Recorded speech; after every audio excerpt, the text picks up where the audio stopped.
You think explaining yourself makes you look honest. No, it makes you look weak. It tells them you're uncertain, that you doubt yourself enough to justify your own existence. You think you're repairing the connection. What you're really doing is handing them a weapon. The longer you speak, the lower you stand. And the worst part? They're not even listening. They've already made up their minds. They're just waiting for you to crack open wide enough so they can step in and rearrange your truth. Every word you offer becomes evidence.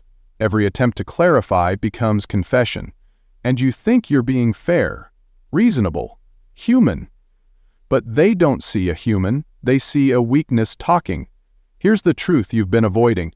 In the wrong hands, your explanation is not communication, it's consent to be dismantled. They ask, so what really happened? But you can feel it, their mind is already made up. The question isn't a door opening, it's a test, you're destined to fail.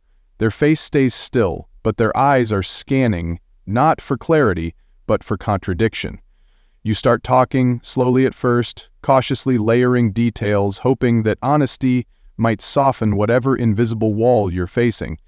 You explain the timeline, the reasons, even your own flaw. You think maybe, just maybe, if you're transparent enough, they'll see you.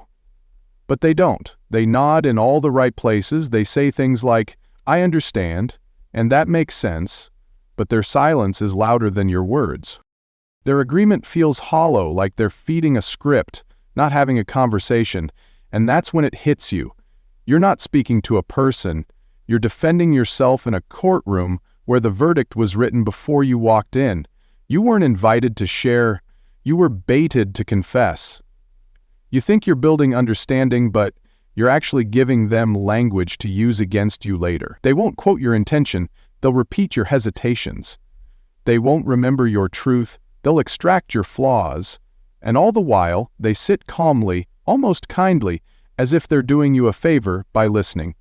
But this isn't listening, it's surveillance. Emotional cross-examination masked as care. And when the conversation ends, you don't feel heard, you feel exposed. Dismantled. You walk away second-guessing everything you said. Did you sound defensive?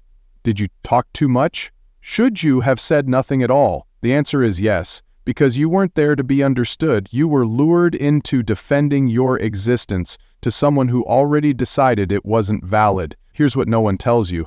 When someone needs you to explain your character, but treats your words like evidence instead of connection, they're not trying to understand you. They're trying to keep their version of you alive.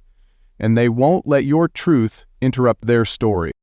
They ask questions like they care, they lean in, they listen closely, too closely. And at first it feels good, finally someone who wants to understand. You open up, you share more, you start trusting the moment. But something feels off. You notice they remember things too perfectly, not the emotion, not the heart behind it, but the exact words you said, the ones you barely remember. Weeks later they repeat them back to you, not with warmth but with precision. Cold, surgical, out of context, bent just enough to make you look like a liar, or worse, unstable. You try to clarify, thinking maybe you misspoke, but no, this isn't a misunderstanding, it's a setup. They never came to understand you. They came to record you. Every sentence you thought was safe was just ammunition waiting for the right moment. They smile while you talk, they nod at all the right beats. But you're not in a conversation, you're an evidence collection. You just didn't know it yet. Until one day, you hear your own words used against you. Twisted, weaponized, delivered to someone else, or thrown back in your face. And that's when you feel it. The betrayal not of trust, but of intention. You thought you were in a safe space. You were actually in an interrogation room with no mirror, no warning, no mercy. And now you're trapped. Because if you deny what they said, you look dishonest. If you defend it, you look guilty. If you stay silent, they win by default. This is how it works. They don't argue with you in real time. They wait. They let the rope unspool. And when the moment comes, they loop it around your words and hang your reputation with a speech you thought was private. That's not misunderstanding, that's method. That's craft. And once it happens, you can never speak freely around them again, because now you know nothing you say is ever just heard. It's stored, archived, filed under leverage, and every time you remember what you told them, you flinch a little inside because you know they still have it. You just don't know when they'll use it. Here's the part that turns your stomach. They don't misquote you out of malice. They do it for control. Your words become theirs. And the moment you realize that, you stop talking. Not out of fear, but because your voice is no longer yours. It belongs to someone who takes your truths and sharpens them into blades. And once you've been cut like that, you never speak with both lungs again. You measure, you edit, you hesitate, not because you're hiding something, but because you now know the cost of being known by the wrong person. And it's permanent. You start to speak and they go quiet, not out of respect but calculation. They give you the floor, not because they care, but because they're waiting for their turn to bring it back to them. Every sentence you share becomes a launch pad for their next story. You mention something painful, they remember something worse. You admit something vulnerable, they make it about how much they've endured. And somewhere in the middle of your sentence, the spotlight quietly shifts. You're no longer in a conversation, you're in orbit around someone else's ego. You shrink without noticing. You adjust your tone, your depth, your details, because you've learned that too much of your truth makes them uncomfortable. You edit yourself so they won't feel overshadowed by your pain, and they reward your silence by talking more. You've become the audience in your own moment. And they never ask follow-up questions, not because you were clear, but because they weren't listening. They were waiting for your voice to stop so theirs could begin. You think you're connecting, but you're just auditioning for relevance in their world, and every time you try to redirect the focus back to yourself, they blink, nod, and pivot. Their version of empathy is interruption. Their version of care is comparison. And slowly you learn that with them, your joy is a threat and your sadness is a challenge. Nothing you feel exists on its own. It must always pass through the filter of them, until one day you stop sharing. Not because you're guarded, but because you're exhausted. Because you realize you were never being heard, you were being outdone. And the damage isn't loud. It doesn't scream. It accumulates, like dust on your self-worth, until even in other relationships you hesitate, you minimize, you assume there's no room for you unless you shrink first. That's how it stays with you long after they're gone. Here's the part that burns the deepest. They never silenced you with cruelty. They silenced you with center stage. And you kept stepping back, mistaking their domination for charisma. You weren't ignored, you were absorbed. They ask how you've been. Their voice is soft, their timing perfect. They check in just when you're slipping, just when you need someone most. And for a second, it feels real, like someone finally sees the weight you're carrying. So you open up. Slowly at first, then more. You start saying the things you haven't said out loud, not to anyone. And they nod, they listen, they tell you that must be so hard, and you feel something loosen in your chest, but it doesn't last. Because a week later, something shifts. A look, a comment, a subtle withdrawal. You feel it in the space between texts. In the way they start repeating what you shared, but now with a twist. A tone. A context that doesn't feel like yours anymore. You told them what broke you. And now it's repackaged, slightly mocked, slightly twisted, passed on in whispers you were never meant to hear. They don't attack you. They don't confront you. They just leak you. And when you bring it up, they act surprised. I was just concerned. I thought maybe they could help. But deep down, you know. They didn't share because they cared. They shared because your pain made them feel important. Because playing the one who knows your secrets makes them feel powerful.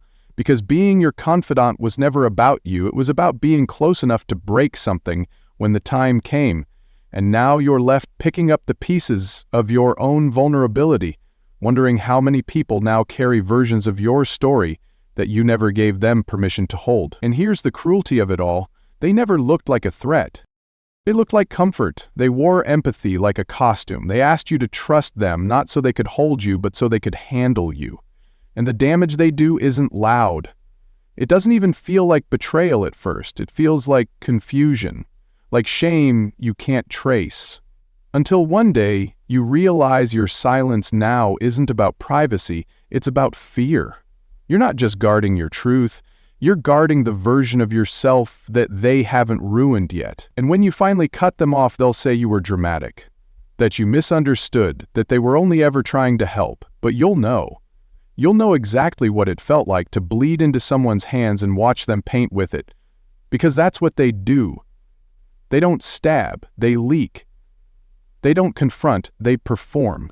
And the applause they want isn't from you, it's from the people who now know your story better than they ever earned. You weren't comforted, you were harvested.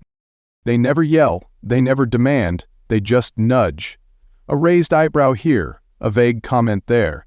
You try to explain something and they tilt their head, say, "I just find it interesting that," and suddenly you're not sure what you're defending, but you're already on the defensive. You try again, clearer this time, calmer, but they move the target, subtly, effortlessly. The original point vanishes, and now you're answering a question you never meant to answer. You're apologizing for something you didn't even do. And the more you speak, the worse it gets.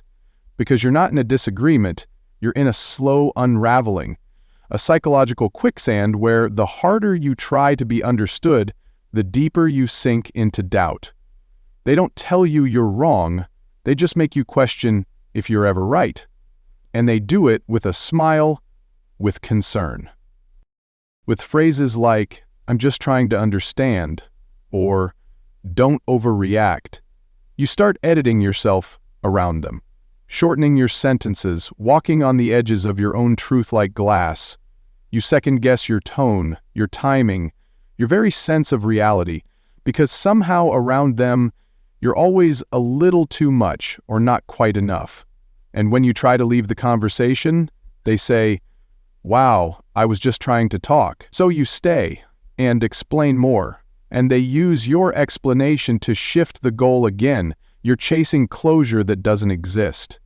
Because they don't want resolution, they want control, and they get it not through force, but through erosion of your certainty, of your narrative, of your right to say, "That's what happened, period." What they want is for you to carry doubt like a weight in your mouth, to hesitate next time, to shrink first. And you do. Not because they convinced you, but because they exhausted you. That's the cruelty of it. You lose not in a fight, but in a slow psychological bleed-out. A war of 1,000 tiny cuts, none deep enough to scream, all deep enough to scar. And by the time you realize what's happened, you've already made yourself small. You've already begun to live inside their version of you. One that's a little more apologetic, a little more muted, a little easier to manage. That's what they wanted. Not truth, not connection, just a version of you that's easier to doubt next time. You weren't heard, you were adjusted. They never challenge you directly. They just wait. They watch. They act harmless, even helpful. Always just close enough to see everything, never close enough to carry any of it. They remember your off days. They note when your hands shake. They mark the moments your voice cracks, your words slip, your confidence thins. And they say nothing. They nod. They smile. They even comfort you. But it's not kindness, it's inventory. Because they're not here to support you, they're here to time your collapse. And when it comes, when the pressure finally breaks something in you, when your tone gets sharp or your eyes go red, when you lose composure just once, they're ready to switch roles, from background to main stage, from assistant to savior, from the one who understood to the one who had to step up. And the worst part? They'll be believed.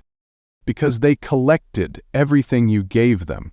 Every breakdown, every contradiction, every rough edge you thought was safe, in their silence, they kept it. Not as secrets, but as strategy. And now they present it with the perfect tone.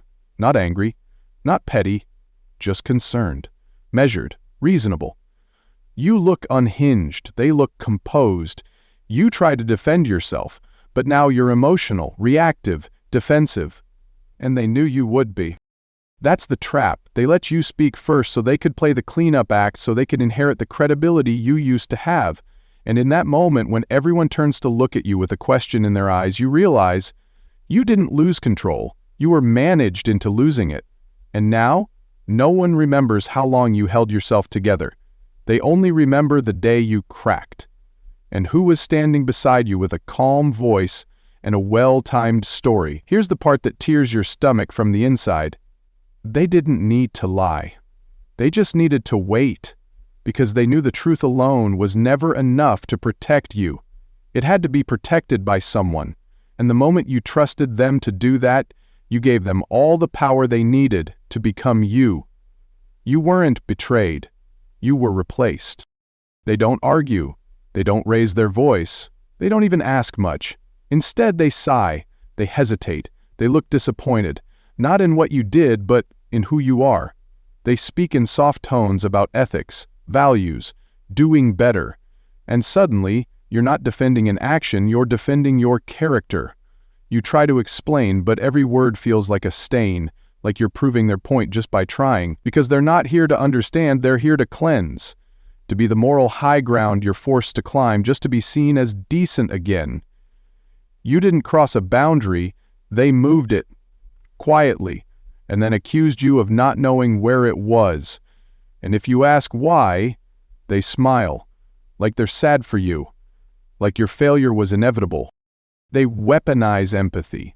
They use kindness as a spotlight and shame as the applause.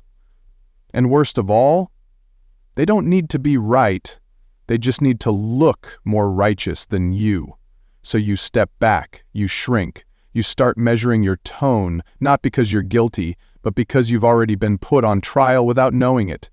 In their world, you don't get to be human, you only get to be better, perfect, polished, and if you ever falter, they'll forgive you publicly, graciously in front of an audience, because your flaws are their stage, your learning curve is their script, and your apology is their redemption arc.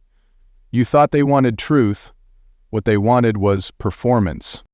And you weren't loved, you were curated, sculpted, rewritten, until even you start to forget what your original shape looked like.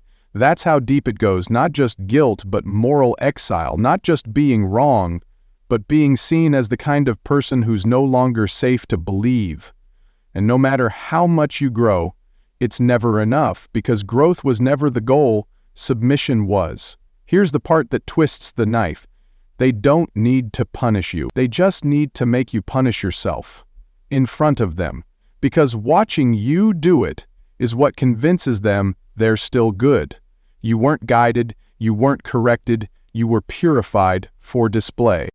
You used to think silence meant defeat, that if you didn't explain yourself, they'd assume the worst, that if you didn't speak, you were giving them the narrative. So you talked and talked and talked, until your own voice started to feel like a liability, until every explanation turned into a weapon in someone else's hands, until you realized you weren't clarifying, you were bleeding. You were handing pieces of yourself to people who only wanted the outline, not the substance, and they used it. They turned your truth into theater, your reflection into distortion, your sincerity into proof that you could be bent. And one day, something broke. Not loudly, quietly. You just stopped. You stopped offering context to people who never offered care. You stopped trying to convince people who enjoyed misunderstanding you. You stopped rehearsing defenses for battles you never chose. And for the first time, your silence wasn't fear, it was power. Because silence doesn't mean you have nothing to say. It means you finally know who's not worth saying it to. It means your energy is no longer public property. It means your truth has become sacred, not for everyone's consumption, not for mass approval, not for the court of opinion, just yours. And suddenly, people get uncomfortable. Not because you changed, but because you stopped leaking, stopped performing, stopped giving them access to the parts of you they used to feed on. And that's when they start asking again, why are you so distant? Why don't you talk anymore?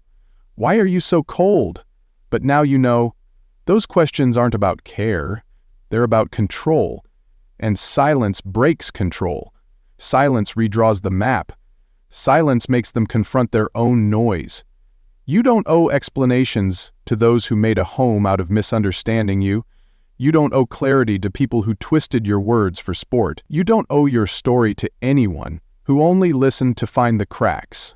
What you've always owed, is protection of your voice, your peace, your boundaries, and sometimes the most violent thing you can do is not raise your voice, but refuse to open your mouth. Because silence is not the absence of power, it's what power sounds like when it no longer needs permission. You were taught that explanation is how order is kept, that if everyone just communicates clearly, things will make sense. But in the world you live in, explanation is not about clarity, it's about control. They don't need you to be right, they just need you to be readable, predictable, definable. Because once they can define you, they can dismiss you. Once they can decode your silence, your pause, your intention, they don't have to meet you. They only have to manage you. That's the real architecture. Not violence, but interpretation. Not domination, but definition. So when you choose not to explain, you're not just protecting your peace. You're dismantling the very framework that feeds on your openness. You are refusing to let your humanity become a case study for someone else's comfort. And in a world built on surveillance, disguised as care, the most radical thing you can do is disappear from their language. Let them misunderstand you. Let them choke on their own assumptions. Because the moment you stop explaining is the moment you stop being editable. You don't owe anyone your clarity, especially not those who only want it so they can reframe it. Your silence is not withdrawal, it is resistance. It is redefinition. It is the refusal to be translated for a world that was never listening. You thought staying quiet meant you lost. No, it means you finally left their system.